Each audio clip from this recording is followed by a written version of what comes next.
listening to the LOZ Podcast Network. Welcome back to the LOZ App Podcast Network Shootout Week Recap. We've been talking all show about all the things going on with Shootout and how amazing it was. A week to remember. I mean, I don't think everybody I talk to, Jeff, I mean, they come up to me. I'm not even asking them. And they're like, that was unbelievable.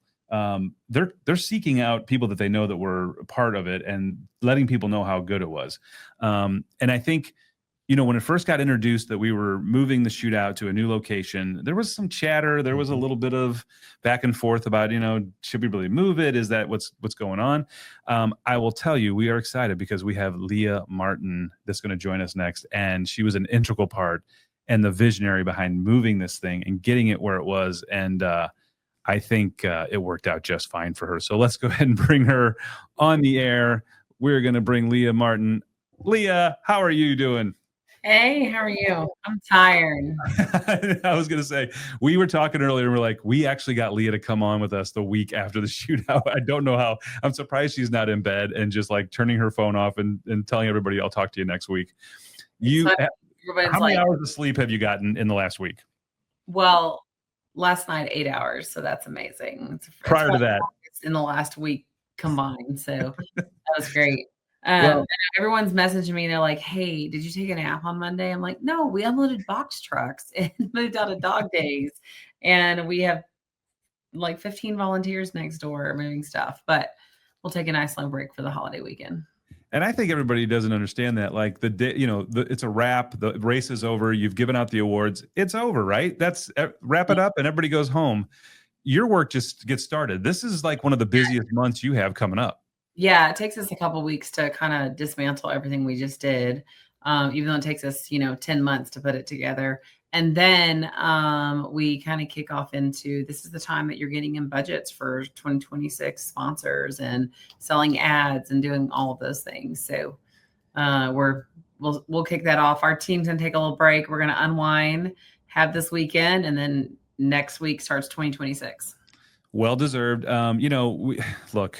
I've been around you for a long time. And when we decided that maybe to look at a new location last year, you took a lot of heat.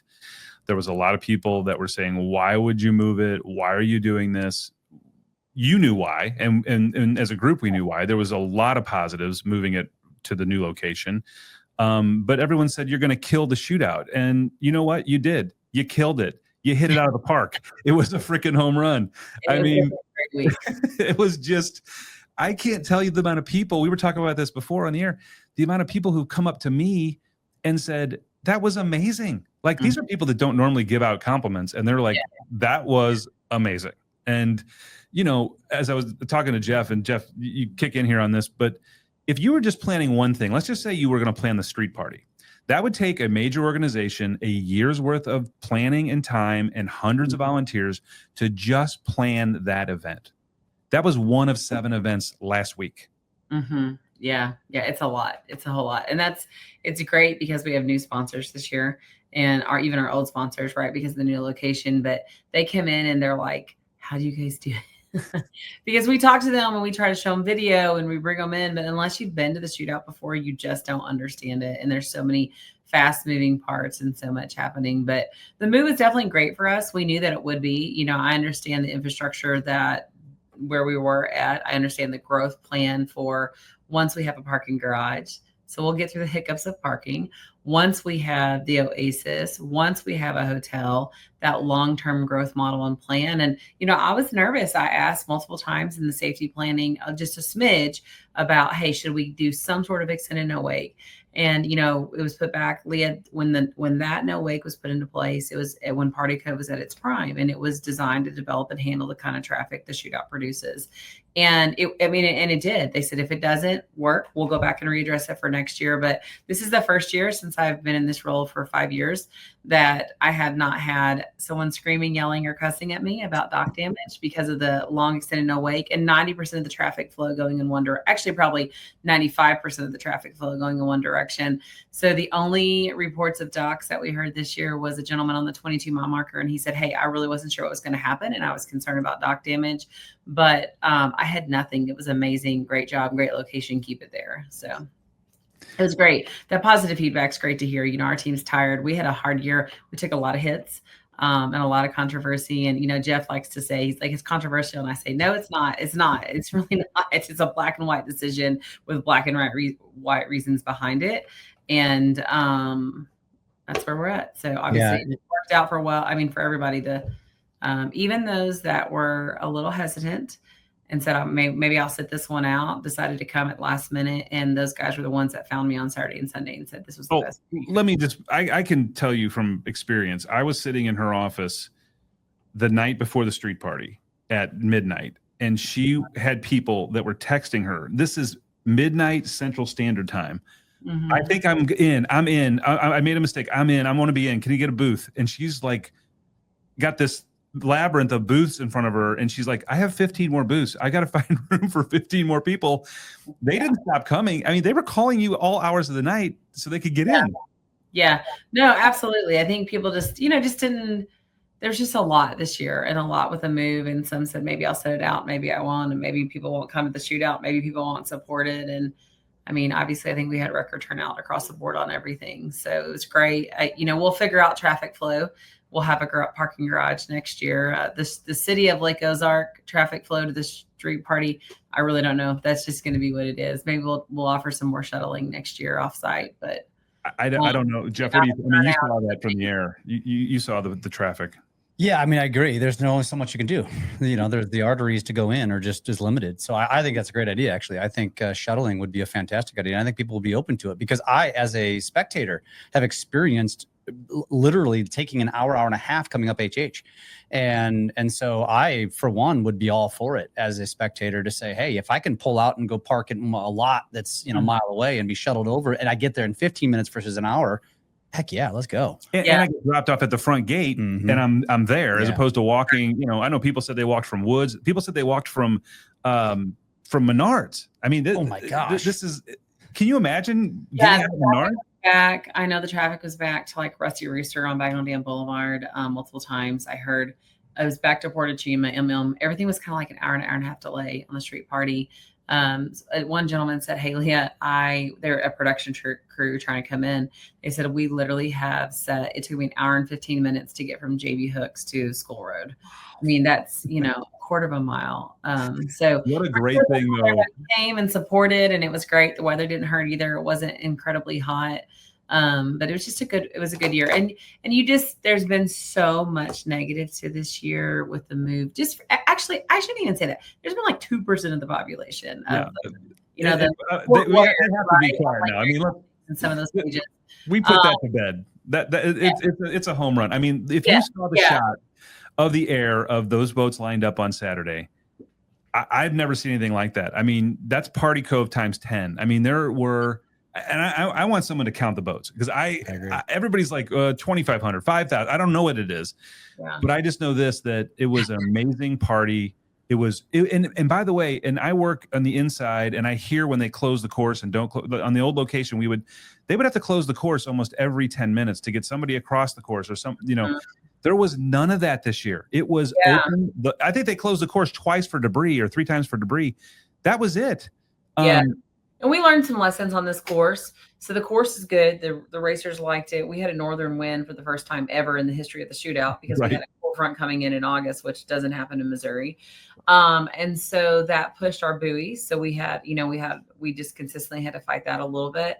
And then the new location, we just weren't sure. I mean, we were pretty confident and we knew, but so Justin went out to set the course and with the dock companies, and thank you to Atlas Docks and Big Thunder Docks and DockWorks. All 3 dock companies worked together to help set that course.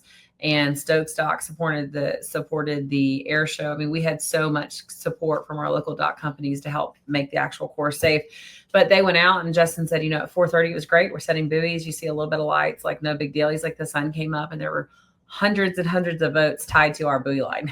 So they spent 8 hours, literally 8 hours, setting the dock, setting the course with dummy buoys on Thursday, and then going into setting inflatables on Saturday morning. They were it took a little bit of time. So we had a little bit of delay. So we learned like, hey, if that's going to happen and we're going to have record turnout, which I think we're only going to continue to grow, then we'll just not start racing until 9 next year, because that gives us enough time of daylight to be able to, if there's a problem with the course, if we have hundreds of boats tied to our buoys, to get on back off of the buoys and get that line set in a straight way before all the other boats come in. People were so excited. I mean, they were getting out, and it was kind of funny. On Sunday, it was a little later start. You know, everybody, first of all, people were out there for 8-10 hours on Saturday. I mean, I can't imagine being there for 10 hours and then coming back out again. And they were they got a little late, but as soon as the big boys started racing, you looked out there and it was another huge row of boats. Everybody just needed a couple hours to, I think, recoup before they got out there on Sunday. But, you know, that's the other thing too, is like to go from the no wake start to the course was nothing. I mean, you're talking maybe 20 minutes tops to get through that no wake. If you sat through the no wake before, you're talking an hour and 20 minutes, 2 hours maybe. And the people that lived on either side of those no wakes got crushed as soon as, you know, because hey, look, I'm like everybody else. If I sit in idle speed for an hour, as soon as you tell me I don't have to idle, I'm gunning it, and my buddies are gunning it, and we're all just going down the lake. But the way they dispersed it, and it's such a big area of the lake when they come out of there that you can disperse a ton of boats and it doesn't mess anybody up. And the fact that you got somebody, look, you've had people call you every year and complain about who's going to fix my dock and what's going to go on. The fact that you have people messaging you through Instagram saying, great job on the exit strategy. First of all, it tells you this lake is very knowledgeable about what happens at these events. But that's and that really went a lot of, you know, there's wake science, and a lot of that went into that, and really, because I don't understand wake science, right? It's not what I do daily. And so I kept pushing, like, let's just extend the no wake a little bit. And they said, Leah, wake science comes into play here. This was put into Party Cove, like this will work. And we do know that we probably pretty equally, I would say 60-40 split traffic, right? And so, because just where the large population of people at the lake are. And then at that interchange, that's the busiest interchange of the lake regardless. So those docks are rough water docks. They're built to handle that kind of flat traffic, because that's a normal, you know, holiday weekend for them, really. And so, you know, I think it was great. It worked. I'm thankful everyone was safe. We had no incidents. It was great. So and you broke a few records. Yeah. Tri-Tune, PWC, and they're in a hybrid 242. And then the pontoon for once. Look, I own a pontoon. I was talking about this. My pontoon at 25 seems fast. I mean, it's like driving a couch. 117. 117 on a pontoon. Yeah. And then the jet ski, 121. We actually were in the booth, and that speed came through, and we were questioning ourselves. Like we thought we got a wrong speed. We thought we heard it wrong. Something that happened. That was right. It was 121 miles per hour on a freaking jet ski. I was sitting right there. That was fast. It was hard to keep up with it with a camera, because it was like, yeah, so fast. And they're just on a quarter mile, because they shorten that course for those guys. So super fast. We wrote some records, which is great. Obviously, we laid down new records for that course, regardless what class you were in on the new course. But I mean, all of it was just super fast, and we're just excited to see that competition come back. The shootout had, you know, we've worked every year. That's why we've had kilos and reintroduced different things and done heads up runs. We'll have a lot more heads up runs next year. But you know, I think we've really tried to just get that competition back. And so I know JR Onken texted me and said, I'm coming down today to get one of the motors. The boys pulled it out. Like, you know, their last run, American Ethanol, their run was beautiful. It probably would have been the highest number, but I would bet at least 10 that we've seen them put down anywhere. And so they're already working for next year. And you know, Daryl Cuddle, the owner of Durana Hybrid, has literally texted me or called me every single day. And they're just excited for next year. So that's great. We're excited to see that competition back and really see, you know, put this kind of back to what it used to be, and this really truly top guns gunning for each other. And hopefully Freedom One comes back too next year too. Yeah, Freedom One's boat will be built. It's in the molds right now. There was a very, very slight chance that they would be here this year. And so it was very, very slim. So they'll get that boat out. They'll run it at Havasu, I think, again next year. We'll be out there to help with that. And you know who did show up this year, though? You know who did show up? The almost 800 volunteers. Yeah. I mean, you looked out. Incredible. Amazing. I mean, they're still showing up. I have like 15 people next door in and out all day today. Monday we had volunteers here. Yesterday we had volunteers here all day, and we've unloaded trailers and got these Cadillacs moved around and all the things, the merchandise. We have people coming in to shop right now. So we had, I think we put our merchandise online. We had like 50 orders in the first 24 hours. So they're pulling merchandise orders to get those out the door this week. I mean, it really just, those volunteers are amazing. And guess what, guys? If you want to be a volunteer, it's really simple. You just go to shootouthelpers.com and you too can become a volunteer. And the coolest thing about this, and this has always been to me the neatest part of how you guys put this together. I can go donate 10, 20 hours of my time. I can decide how I distribute those hours to which charity. And I don't have to necessarily give them all to one. I can give 10 to the Boy Scouts and 10 to the firefighters. You get to pick where you donate your hours to. It's super simple. You go to shootouthelpers. You sign up. It takes 3 minutes, and then you get to pick the event you want to work at. You pick the times. You may have a skill set that we need. I mean, that's the one thing, Leah, that we don't talk about a lot. It's not just volunteers. It's volunteers with skill sets on different things that we need. You know, some guys know a lot about, you know, what's going on with parking. They've done it before. Some guys know a lot about setting up tents. Some guys know a lot about, you know, just logistics. And we utilize people for what they know, right? I mean, it's not just, hey, and it's some of it, you know, and I have some like older people that are like, hey, Leah, I can't do the heat, but I would love to come in and help do XYZ. So they come in the office and help us. Or I had someone come in and so busy for Shootout. And I was like, can you just get into, I had 3,000 unread emails in the last like 3 weeks. I just need, can you get in and filter these? And so they just went in and did a quick scan and popped them into folders for me by priority. Because obviously I'm trying to stay to catch up, but there's no way, like you just can't keep up on that. And then, you know, we have people that used to own a print shop, and we have now the Shootout has its own printer. And so we print our own banners. And so coming in and just getting those cut and getting all, you know, getting the banners handled, like it just takes a skill set of so many people. And these guys are retired and they want it. And I said this year was really difficult for our little small team. I mean, it was so busy and there were so many people. And so, you know, I'm like, maybe we should consider something. And you know, Saturday, and we're tired. And Saturday night, I've had a volunteer who worked as many hours as I did that week said, I don't want to get paid. I want to volunteer my time and it go to my charity. That's what I want to do. So we're gonna change things up a little bit for next year. I sent out yesterday about 20 different kind of sections of how I saw this event work and how we're going to break that up and just start literally next week. We're going to start meeting and planning. We'll have a recap of 2025, make any changes, you know, look at kind of everything that's good and bad and things that need improvement and things that worked well, and then start with 26 moving forward. And your team was amazing. I mean, Sarah with the helpers and the volunteers, and Destiny with marketing and social media, and Ricky with, I don't know, everything.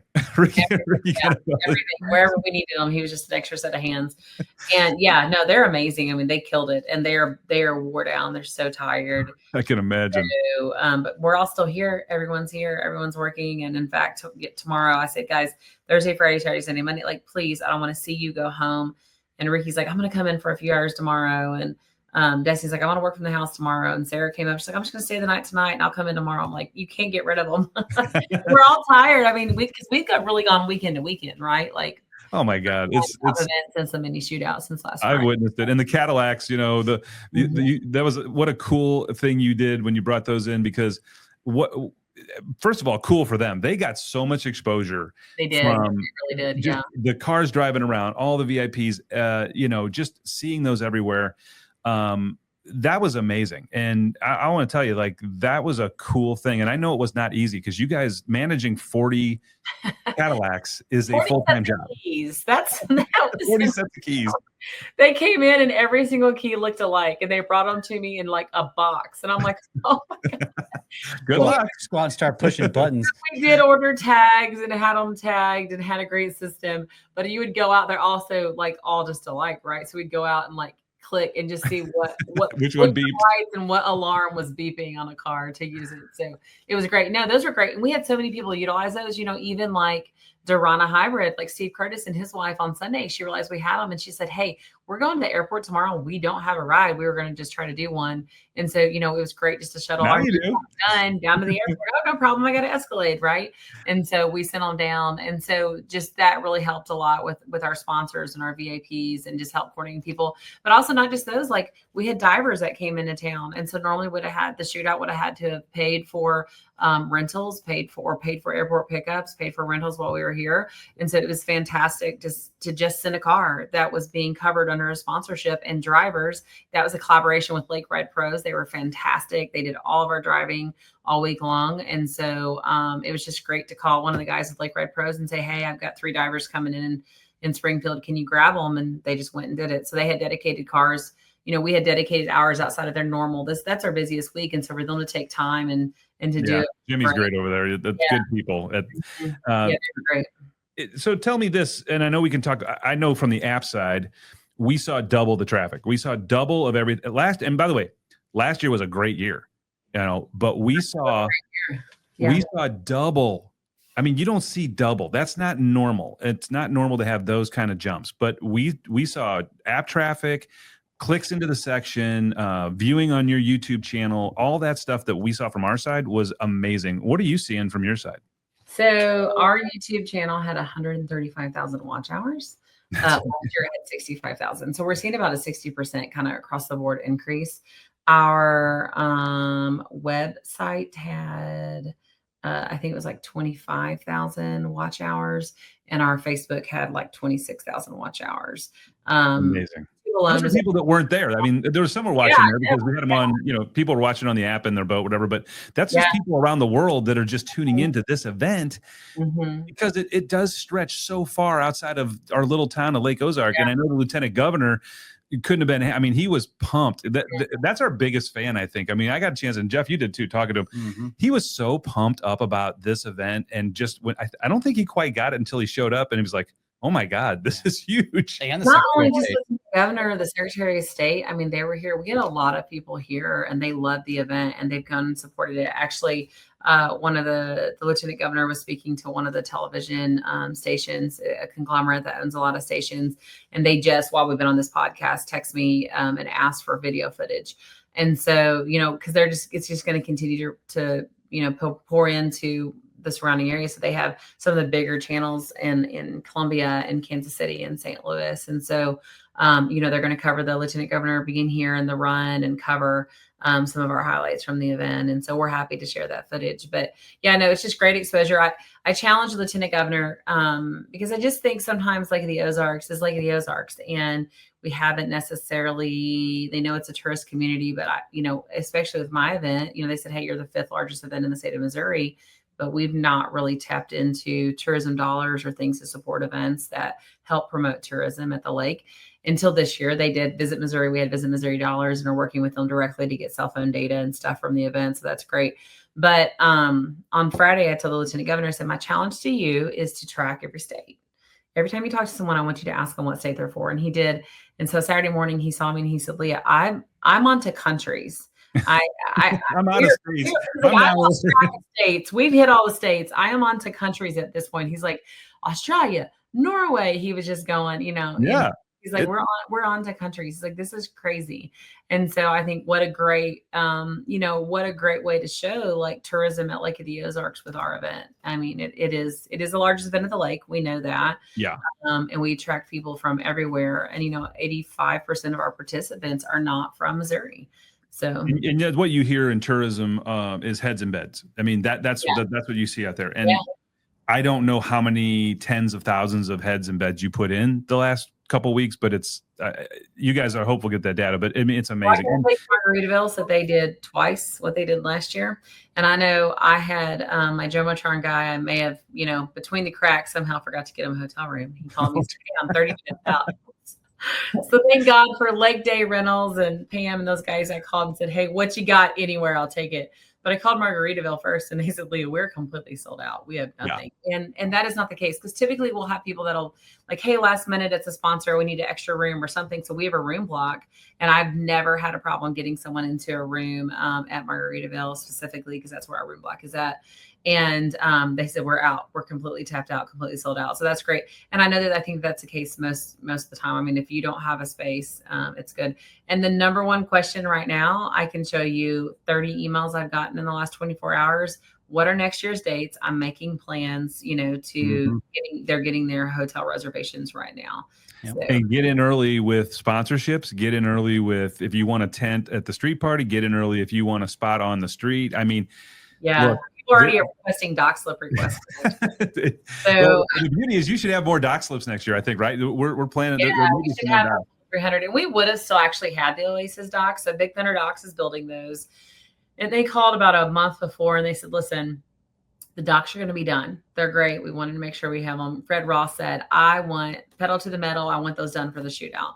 And the Oasis called and said, "We'll have that, but it'll be a cart path down." And I just said, "That's not our best foot forward for this year, and that's not your best foot forward for this year. Yeah. And we want the best." And everyone at the table agreed, even though I think those guys still really wanted, because they had pushed so hard to have them done for me. And I was like, this is your pass. It's okay. I would rather not have a cart path. And I knew with the helicopters and the dirt that's sailing over there. So the parking garage is done. It was completed. It's built offsite and comes in on 900 truckloads, like Lincoln Logs. They come together. And so as soon as Dog Days shuts down, it was another conversation we had this year. So those guys have just been so great, but they're like, "Hey, we've got to live. This is this is a one-time event, but this partner next door to us is here forever. And if we shut down his road in season to give you a parking garage for 1 week, that's not going to be great for anyone." And so we all agreed let's just move it. We had adequate spacing service. I actually had a couple more docks than what I had last year. And so in previous years, so we're like, I can make these work this year, and then we'll just be able to really grow into 26 and then with the hotel into 27. Can you imagine how good it's going? I mean, this is going to get bigger and bigger. And yeah, amazing.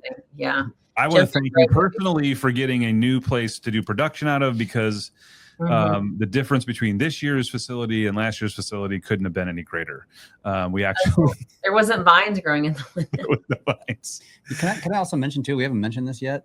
And I told Leah this is the cell reception on the course. Oh my God, amazing! I mean, I was working it, but as a spectator, that always aggravated me over at the old course, and it was incredible. Yeah. But Leah worked.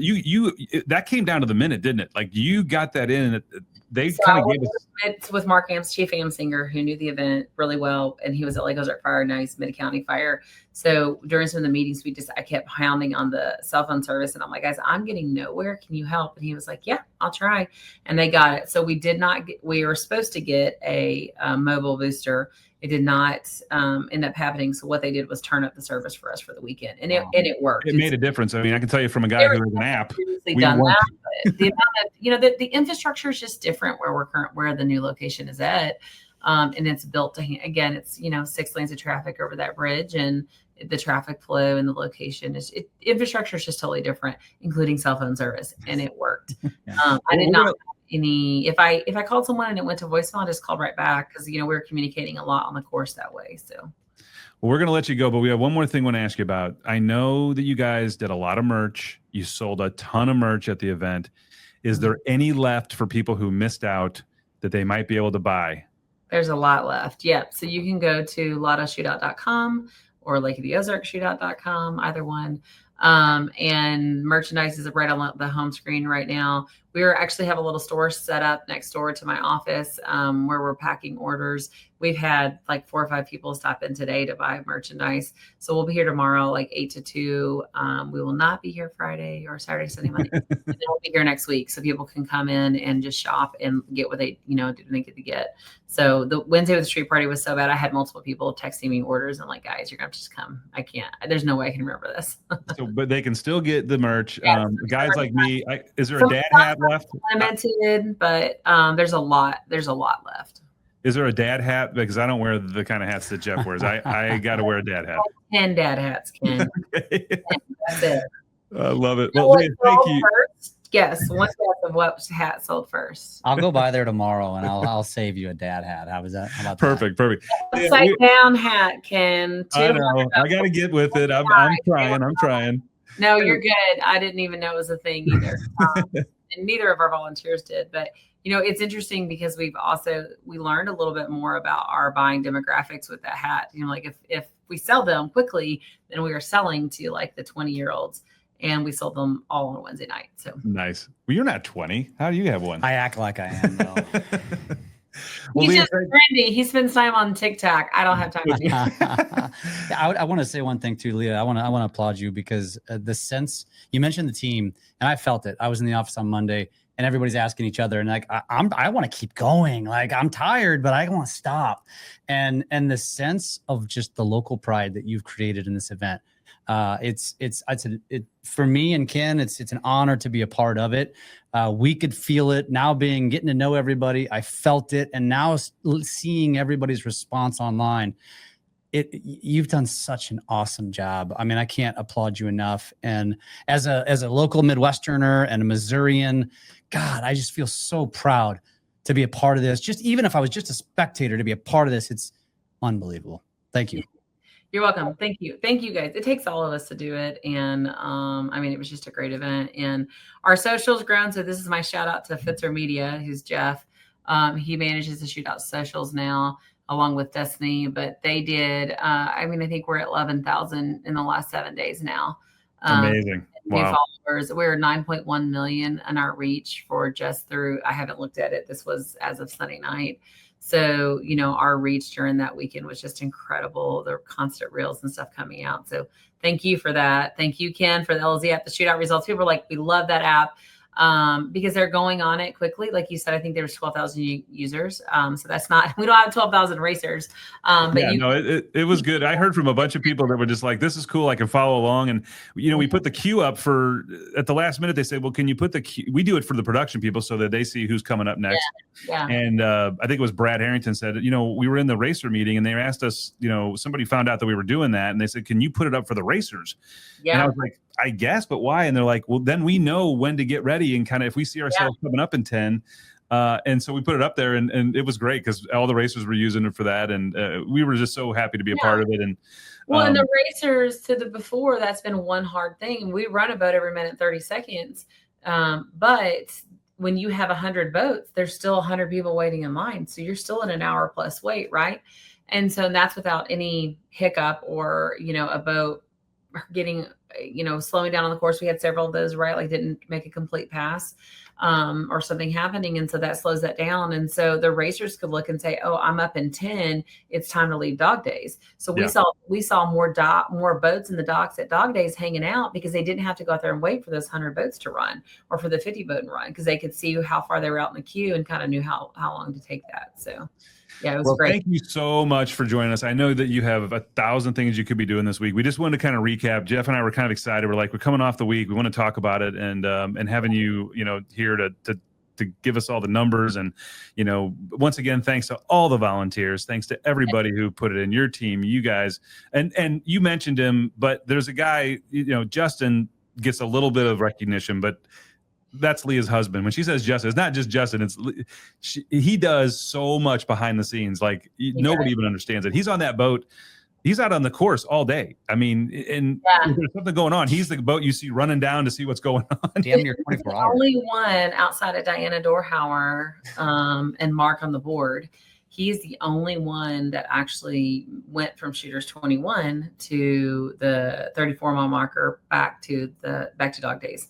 So he's the only one that did that. And so he was a flagman because he's a firefighter. It was a lake rescue shootout at that time. And so when it moved, he took over start and ran start for many, many years. He ran course the last couple of years. And so he's really kind of, if something happens, we're really in trouble because he knows how to set the course. He does. Start. I mean, he's done it all. But then also, you know, people don't think about like the buoys. I mean, he went and got forklifts and machines and trailers and hauled buoys for literally the last 2 days because while it takes 8 hours to set those buoys, it also takes that long to get them removed and get them back into, you know, they're stored at the polylift arm, yard arm polylift graciously donate space for us to store stuff all year long. And so, I mean, there's just a lot of that came on, but yeah, no, at some point, I said, you need to eat. He had ate a beef stick. Which I'm a fan of, by the way. Those are good. I got one of those. Those are good. Yeah. From First Form. Shout out to First Form. First Form. They're awesome. Volunteers, electrolytes and protein and meat sticks. They were amazing. But yeah, that's all he had in like 72 hours because the way we're just running and gunning. I mean, it was just a busy, busy week. And so, yeah, no, he gets a ton of credit and totally volunteer. I mean, just does it for the hours and for the community. And so, and always has. So he's great. And he's how I got into this shootout because I used to just sit on the start boat and enjoy that fun thing. Oh, remember those days? You got to show up for 1 day or 2 days, and then you were done. Oh yeah. Well, He was that's trying to fix the they're movie over. Saturday morning, and I'm like, "Are there people out there?" He's like, "Leah, yes, there's hundreds of people, and our whole buoy line is destroyed. I gotta go." This was like 6:30 in the morning on Saturday. I'm like, because I can't see it because I'm busy running all the other stuff. So And you mentioned Diana Dorauer. She runs the registration. She does an amazing job. She was up. I mean, that woman's been and again, 30. She told me like 35 years she's been associated with the shootout, and this one made 36. yeah, 36. And so she didn't do her husband, is the one who started it. And right. I think she didn't do registration the first year. I think it was just a couple boats. And then after that, she did registration, and that registration crew. Some of those girls have done it this whole time. Some of them were 20 plus years in, not the full 30, 37. But yeah, no, they're amazing. There's a lot of aspects that have, course and registration are two things that they've just always been handled by the same people. And it's been amazing. So if we lose them, we're in big trouble. We don't want to do that. No. Well, thank you again. We really appreciate your time. And like I said, you knocked it out of the park. I mean, it's rare you get to say home run a lot. I mean, sometimes it's like, oh, that was a good event. That went off without a hitch. We didn't have any problems. This one was a freaking home run. Grand slam. Bigger Grand than slam. Bigger And congratulations to you and everybody in your team. And take about, I don't know, take 2 days at least and relax. And then we got to get you back. Go enjoy Labor Day. I've got a nice long nap coming to me Labor Day weekend. Trust me. Although I have 3 kids, there's probably no nap, but at least it'll be, I won't be here. So. All right, Leah Martin, thank you for joining us today. And we look forward to talking to you here in the near future too. You guys, see ya. Bye. See ya. Bye-bye. All right, what a get. We got Leah Martin the week after the shootout. The best. And she's so gracious because it's true. She probably got 8 hours of sleep total. Yeah. The week before, and then last night she finally got 8 hours of sleep. I can vouch for that. Plus, what your adrenaline's going, it's hard to sleep. It is, man. It is. But look, we're gonna end the show here. But and you said it best. You get giddy about it because you're like, it could have gone so many different ways. It could have, not been as great, or it could have been a problem, or maybe we shouldn't have moved it. You look back on that past week, and it was just like, wow. Yeah. Everything came together, and that doesn't just happen. Nope. That's a testament to Leah, her team, all the volunteers, the board, everybody who's putting time and effort into this thing. A lot of unknowns this year that we had to kind of anticipate. We've learned some lessons. Did it all go perfectly? No. Do we have some things for next year we can do better? Of course. Mm-hmm. But as far as the charity goes, as far as the interaction from the fans and the drivers and the racers and the world, like she said, this is not a Lake Ozark thing. This is a world. People are watching this thing in Europe, and they're watching it in Canada, and they're watching in Australia. I'm proud. I'm proud to be a part of it. I know you are too. And I know that in the next couple of months, we'll have some people on as well that were involved. I'd love to get Mark Mawson on and talk to him a little bit. But Jeff, thanks for joining me today, man. I really have had fun with you. We did the show last week. We're doing this one, and we might, hey, maybe we'll do some more. Amen. Amen. Until then, everybody, thanks a lot for joining us on the LOZ Podcast Network. This was the Shootout Week recap. We wanted to get everybody the behind the scenes look at what's going on, and we'll have more things and more features coming up in the near future. Until then, have a great time. Have a safe Labor Day, and we will talk to you guys in a while.